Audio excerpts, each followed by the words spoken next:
morning. Today's Thursday, February 23rd, D-Day. I'm Kelsey Barron. And I'm Josh Baker. And this is Kennedy Live. Now for some school announcements. On Saturday, March 11th, from 12 to 6 p.m., Student Council will be having a March Madness tournament. Sign-ups are happening now. Anyone who's interested about putting a team together, please email studentgov@kennedycatholic.org. For those who believe they will be conflicted with the SAT exam happening that morning, please email Student Council to inform them so that they can move your game time to a more convenient time. A spring sports permission form should be filled out by your parent, and they may be sent in now. Also, please check to make sure the nurse has your up-to-date physical. You can't participate in spring high school sports unless we have a current physical. Mark your calendars. On Sunday, March 12th at 2 p.m., Kennedy Catholic High School has been invited to march in the St. Patrick's Day Parade on Route 6 in Mahopac.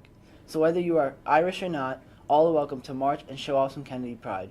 If you are interested in marching, please pick up a flyer in the main office today after school or contact parade organizer Mr. Brian O'Bruder. Additional details to follow next week. And now over to This Day in History with Will. Hi, I'm William Casper, and this is This Day in History. In 1861, Abraham Lincoln and his entourage show up unexpectedly at the Willard Hotel in Washington, foiling an assassination plot in Baltimore. In 1940, folk song singer Woody Gurth writes one of the best-known songs, This Land Is Your Land. In 1945, during the bloody battle for Iwo Jima, U.S. Marines raised the U.S. flag on Iwo Jima. And in 1954, a group of children from Arsenal Elementary School in Pittsburgh, Pennsylvania received the first injections of the polio vaccine.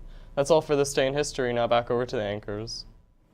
Thank you, William. In world and local news, the mayor of San Jose acknowledged that the city failed to properly notify residents to evacuate during a flood emergency early Wednesday. City officials ordered more than 14,000 residents to evacuate as water from swollen Coyote Creek flooded homes.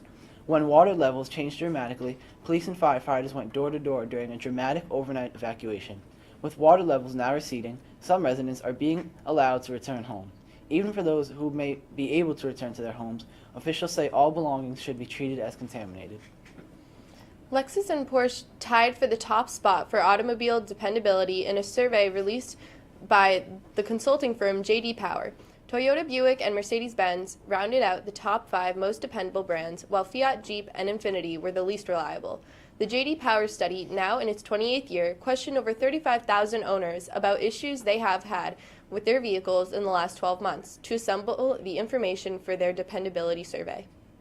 Most of the Dakota Access Pipeline opponents abandoned their protest camp Wednesday, ahead of a government deadline to get off the federal land. The camp has been home to demonstrators for nearly a year as they tried to thwart construction of the pipeline. Many of the protesters left peacefully, but police made some arrests after the deadline.